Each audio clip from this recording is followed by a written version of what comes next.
কি অপরূপ সৌন্দর্যে ঘেরা আমার এই বাংলাদেশ, তাই না? মনোমুগ্ধকর পরিবেশ, চারিদিকে চোখ জুড়িয়ে যাওয়ার মতো পরিবেশ। আল্লাহ তাআলার কি অপরূপ সৃষ্টি তিনি সাজিয়েছেন আমাদের জন্য। কিন্তু আল্লাহ তাআলার এত শত নেয়ামত পেয়েও কি আমরা আল্লাহর শুকরিয়া আদায় করছি প্রপার ভাবে? করছি না। আমরা হচ্ছি নাছোড়বান্দা। আমরা শুকরিয়া আদায় করতে জানি না। এই যে নতুন আলু নিয়ে আসলাম, নতুন আলুগুলা সিদ্ধ করে রান্না করব, ডিম দিয়ে একটা তরকারি রান্না করব। আমি সেদ্ধ হওয়ার জন্য দিয়ে দিলাম, চুলাতে বসিয়ে দিলাম। আর এই যে এখান দিয়ে আমার ওয়াফিক মিয়া পায়ের উপর পা তুলে সে ঘুমায়, বসে থাকে। আলুগুলা ছুলে নিলাম, গুঁড়া গুঁড়া আলু তো অনেক কষ্ট হয়েছে এগুলো ছাড়িয়ে নিতে। আর এখন আমি রান্নার প্রসেসিং এ চলে যাব। আমি ডিমগুলো একটু ভাজা করে নিচ্ছি, ভাজা ভুনা করে নিচ্ছি। সবাইকে 16ই ডিসেম্বরের অনেক অনেক শুভেচ্ছা। আসলে 16ই ডিসেম্বর মানেই কি ফুল ভলিউমে ফুল স্পিরিটে বিট ছেড়ে দিয়ে গান বাজনা বাজানো কিনা? এতে মানুষ কি সুখ পায়, শান্তি পায় আমি জানি না। এতে কি রিপ্রেজেন্ট করতে চায়? সবার তো ফুল স্পিরিটে ভলিউম, অনেক হার্টের রোগীও তো থাকে, তাই না? এগুলা কোন ধরনের সভ্যতা আমার বোধগম্য না, আমার ব্রেনে ধরে না। যাই হোক, যাজ্ঞা, যার যার রুচি অনুসারে সে আগাবে। এগুলা নিয়ে বাড়াবাড়ি করলে রাজনৈতিক ব্যাপার স্যাপার হয়ে যায়। আওয়ামী লীগ থাকতেও সেই সেম জ্বালা যন্ত্রণা, বিএনপি আসলে সেটাও সেম জ্বালা যন্ত্রণা। কে আসবে ক্ষমতায় তার এখনো কোনো খবর নেই, হুদা মানুষের ঘুম নেই, কথায় আছে না? এটা আর কি। মানুষের অশান্তি কেন করব আমরা? আমার ধারা যদি একজনের অশান্তি হয় সেই কাজটা আমি কেন করব?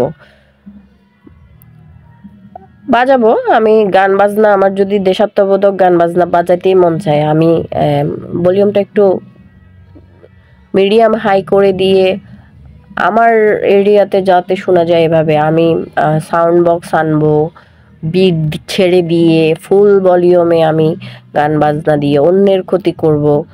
এটা তো দিস ইজ নট ফেয়ার। এগুলা আসলে মানুষের মাথায় কেন ধরে না? আমার কাছে যদি ক্ষমতা থাকতো না, আমি যদি পেতাম না, আমি এইসব উল্টাপাল্টা নিয়ম সব চেঞ্জ করে ফেলতাম।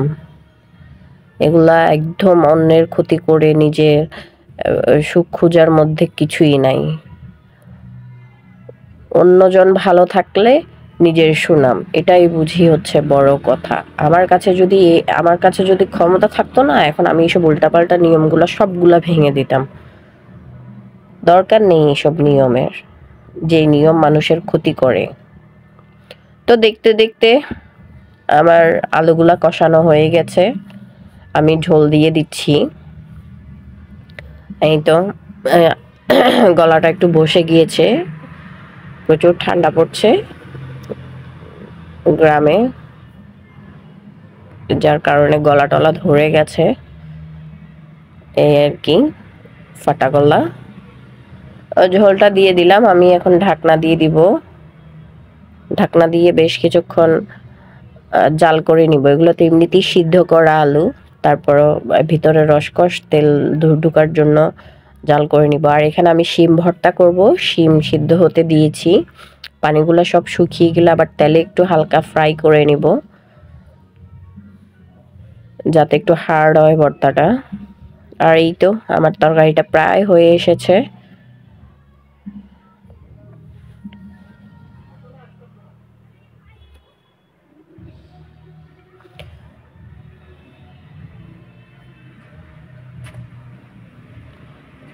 আমি এখন এতে ধনেপাতা দিয়ে দেব,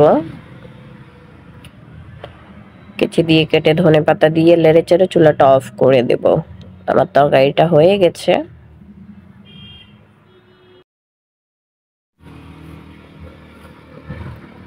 আমি একটু হালকা নেড়ে চেড়ে দিচ্ছি, ধনেপাতাটা একটু মেল্ট হয়ে যাক।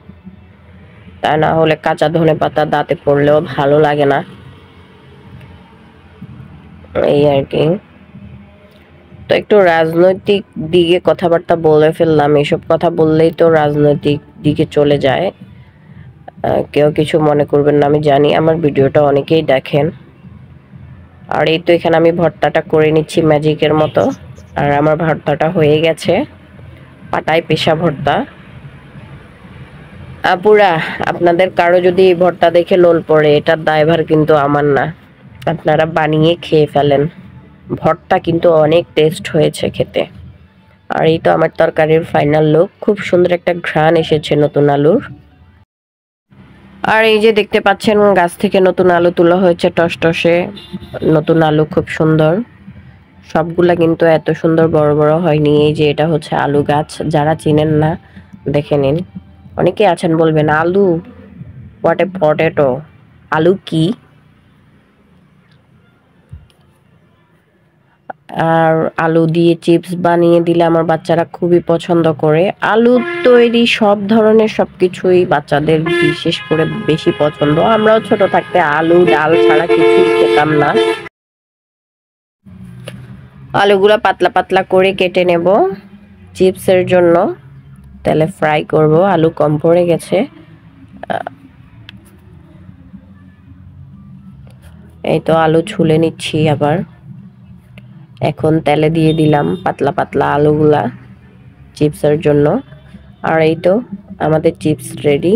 সস দিয়ে খেতে খুবই মজা, ভীষণ মজা। কে কে এভাবে আলু চিপস বাসায় বানিয়ে খেয়েছেন তারা অবশ্যই জানেন এটা খেতে ভীষণ মজা, বাচ্চারা অনেক পছন্দ করে। আর এই তো এই যে সুইট পটেটো মিষ্টি আলু আমার খেতে ভীষণ ভালো লাগে। পোড়া মিষ্টি আলু খেতে আমার খুবই ভালো লাগে। আর এখানে একটা খাবার রেডি করে নিলাম, উপর থেকে আমি একটু সাদা তিল ছড়িয়ে দিচ্ছি যাতে দেখতে খাবারটা লোভনীয় মনে হয়। তো আমাদের আজকের ভিডিওটা এই পর্যন্তই।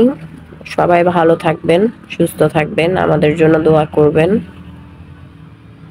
আপনাদেরকে যাতে সুন্দর সুন্দর ভালো ভালো ভিডিও উপহার দিতে পারি। আমি এখনো নতুন, হয়তো অত ভালো গুছিয়ে গাছিয়ে বলতে পারি না, করতে পারি না, দেখাতে পারি না, কিন্তু চেষ্টা করছি ভালোভাবে রিপ্রেজেন্ট করার। কিভাবে করলে কি করলে আরো সুন্দর হবে, অভিজ্ঞ আপু যারা আছেন তারা আমাকে পরামর্শ দিয়ে যাবেন। ধন্যবাদ। আজকের ভিডিওটা এই পর্যন্তই। আল্লাহ হাফেজ।